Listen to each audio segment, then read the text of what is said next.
Bienvenue au sein de l'espace Fabule, un espace dédié à l'innovation, au prototypage de vos idées. Aujourd'hui dans la vidéo, on va parler de prototypage sous deux angles. Un angle plus théorique et un angle plus pratique. Steve Kibus, mon collègue, va vous présenter les potentielles applications de l'impression 3D dans le prototypage et moi je vais vous parler théoriquement pourquoi c'est important de prototyper dans l'innovation. Prototyper, tester et valider son projet, c'est vraiment clé dans l'innovation. Quand on parle d'innovation, on parle aussi de design thinking. Juste pour resituer, typiquement, on connaît le diagramme de Venn qui a été développé dans le domaine de l'innovation avec d'habitude 3 cercles.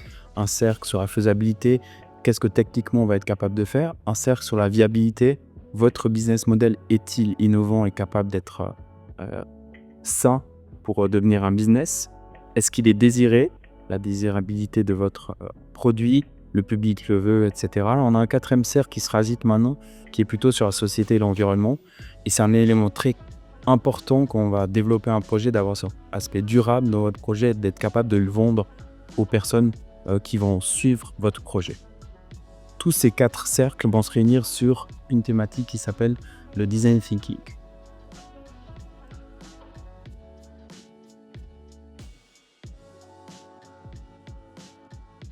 Le design thinking, c'est un processus qui est itératif, c'est-à-dire qu'il va se répéter plusieurs fois tout au long de vie de votre projet avec des éléments clés qui sont comprendre les besoins, comprendre les problématiques de vos utilisateurs, tester et prototyper des solutions innovantes pour finalement répondre à un besoin ou une problématique du marché.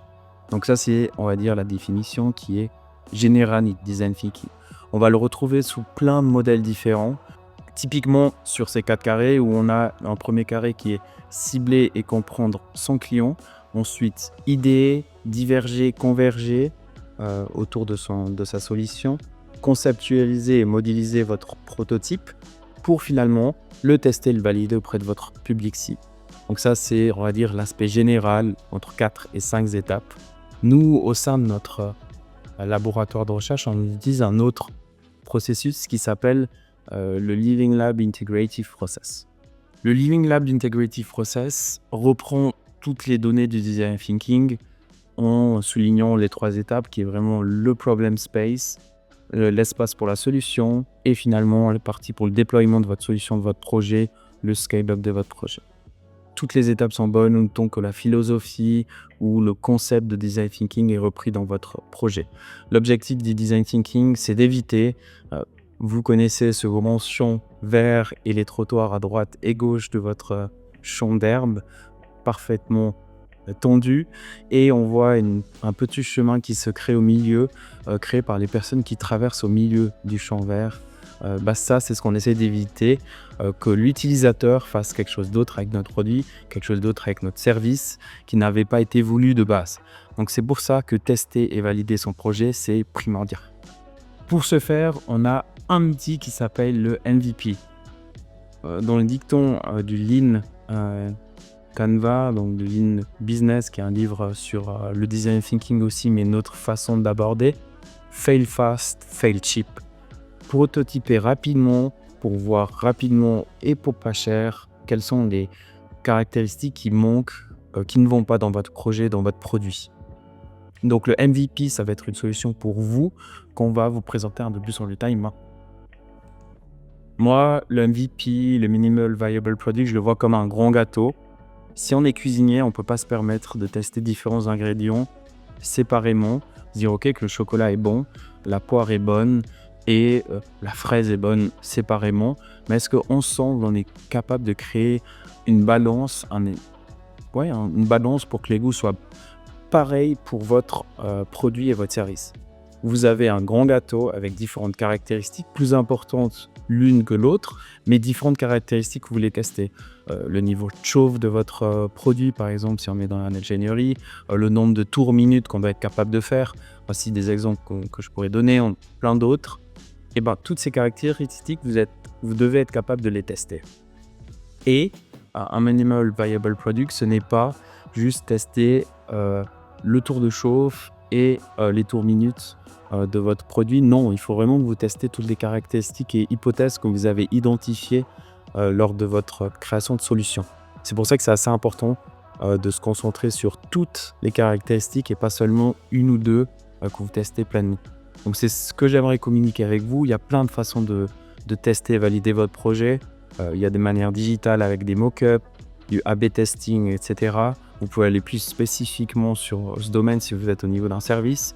Pour ce qui est produit, on va aborder le sujet de l'impression 3D avec mon collègue Steve Kibus et qui va vous présenter comment cette technologie peut aider à prototyper à moindre coût votre projet. Alors au jour d'aujourd'hui, pour une entreprise locale, la création d'un prototype V1, donc dimensionnellement correct mais pour phase de test, coûte environ 5 à 15 000 francs selon le projet, avec un matériel dit noble comme de l'aluminium par exemple. Au jour d'aujourd'hui, avec une impression 3D, on peut le faire directement avec des matériaux qui sont propres, donc qui ne sont pas voués à être à la poubelle, et qui sont largement suffisants pour une validation client pour une entreprise. Donc aujourd'hui, c'est une pratique à creuser pour l'avenir de l'impression 3D au niveau des entreprises. Nous avons pu effectuer un test sur une pièce standard, un simple carter de machine que nous avons envoyé en Chine à faire en injection plastique. Elle est revenue au bout de 129 jours. En impression plastique, en 2 heures, elle était là. C'est nous qu'on l'a fait avec du matériel qu'on fabrique nous. On fait du filament avec des bouteilles de PET nous-mêmes, ce qui nous a permis de faire cette même pièce tout de suite, des validations de dessin 3D. Un exemple de prototypage. Nous avons un client qui est venu lors d'une journée porte ouverte, qui a pris contact avec nous, il avait un souci, il est fabricant de machines médicales et il trouvait personne pour fabriquer son carter. Il s'est renseigné, il a été voir en Chine, il s'est déplacé là-bas et il n'est pas arrivé à trouver un compromis entre les dimensions et ce qu'il voulait. Il est passé vers nous, on a pu lui proposer en fait, avec son projet qui était juste posé sur un papier, de le dessiner, de le concevoir avec lui pas à pas et de fabriquer un produit qui lui permet de dimensionnellement tester sa machine et voir s'il peut lancer ça en production. Il a gagné 3 mois de délai à moindre coût pour pouvoir après réinvestir cet argent et ce temps dans la production et l'amélioration de ses propres machines. Alors un autre type de prototypage est celui-ci seulement basé sur de l'innovation. On est parti sur un projet de zéro. Durant une journée porte ouverte, une couturière est venue à visiter et on a discuté beaucoup avec elle après qu'elle ait découvert en fait la possibilité d'imprimer des espèces de mailles en une seule fois sur une imprimante. Il a suivi une prise de contact avec elle et plusieurs entrevues pour faire des tests en fait.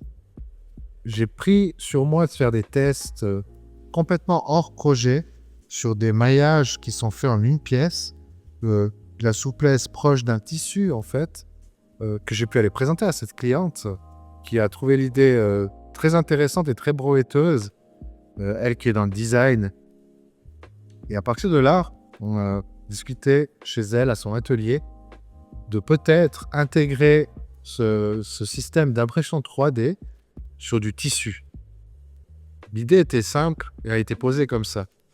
Sur ce, j'ai pris environ 2 mois et demi pour faire des tests de mon côté sur les faisabilités niveau matériel, niveau machine, quelles possibilités je pouvais avoir pour arriver à un résultat satisfaisant pour elle. Il a passé environ quelques kilomètres de tissus et de fils, de tests et de matières différentes parce que je tiens à cœur de garder quand même des matières qui soient respectueuses de l'environnement. Donc j'ai fait plusieurs tests pendant ces 2 mois et demi où j'ai mis beaucoup de déchets à la poubelle et j'ai pu valider quelques petites choses comme celles que j'ai ici devant moi présentement qui sont de l'impression sur un layer tissu. C'était les premières phases tests de la chose qui ont été présentées à la cliente lors de notre revue. Elle a été séduite par l'idée d'arriver à faire de l'impression qui tienne sur du tissu. Euh, il en a suivi des phases de test pour voir la détérioration de cette matière, qui a été passée plusieurs fois à la machine, plusieurs fois dans des séchoirs pour voir si ça tenait, s'il n'y avait pas une dégradation ni du support, ni de la machine. Donc des risques que j'ai pris sur ma propre machine à laver, qui est sortie vivante au bout du compte. Donc j'ai pu lui présenter ces 4 tissus que j'ai là, en fait, qui sont des impressions diverses et variées, qui sont ancrées dans le tissu. Ensuite, il a fallu passer à la phase plus concrète, parce qu'un tissu comme ça n'était pas utilisable. Après un changement de matière et de fournisseur qui a pu fournir un produit 100% éco-responsable, je suis arrivé, après des tests et des tests et des tests, à commencer à avoir une bribe de ce que je voulais. C'est-à-dire une impression souple, qui ne se déforme pas et qui tient sur un t-shirt. La première matière qu'on a testée était du coton.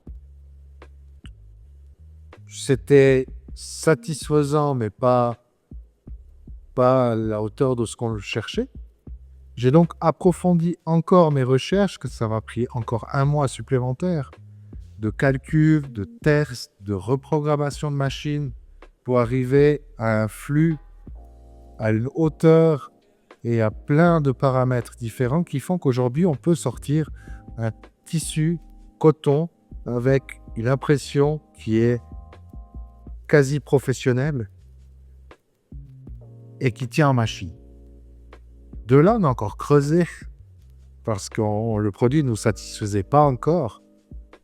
On a réduit des hauteurs de couches, je vous passe un petit peu les détails techniques, pour arriver à un produit qui est 100% fiable et 100% fini et vendable dans l'état.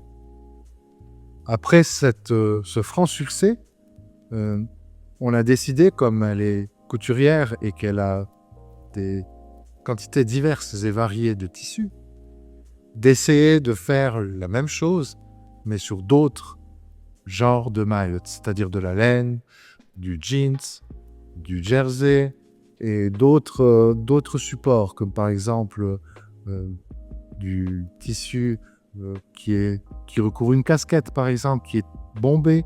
Donc ça a encore engendré des phases de test sur quelques semaines pour voir si une impression faite sur une partie en volume pouvait être viable ou pas. Après plusieurs essais, ça a été un échec sur les parties bombées, d'où on s'est réunis pour avoir une réflexion là-dessus. Et on a décidé, en plus de l'impression 3D qui était un franc succès, de sortir une gamme en fait d'impression souple avec la même matière que l'impression t-shirt, mais en format patch.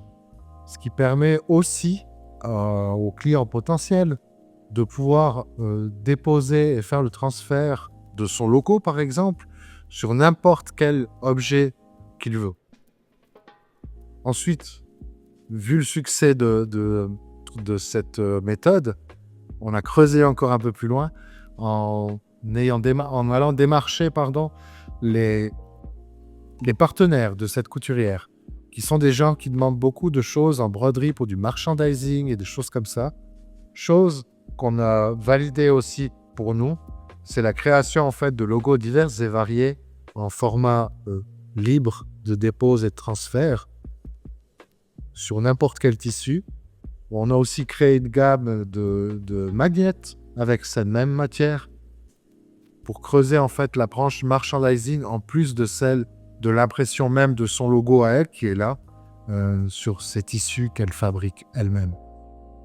Au jour d'aujourd'hui, elle a créé, grâce à ce processus, dans son atelier de couture, une section en fait d'impression 3D et de transfert d'impression selon les besoins et les envies des clients directement sur un support tissu ou du merchandising divers et variés avec la même matière écologique que nous avons vu précédemment. Donc c'est un partenariat qui est en cours, qui est au début, mais qui est très prometteur dans l'avenir, sachant que la plupart des produits merchandising ne sont pas faits localement, sont une qualité plus que discutable et un prix très, très, très, très, très cher. À vous d'enfiler vos lunettes et de prototyper et tester votre projet. Avec les explications qu'on vous a données, vous devriez être capable maintenant d'identifier les étapes clés pour prototyper votre solution.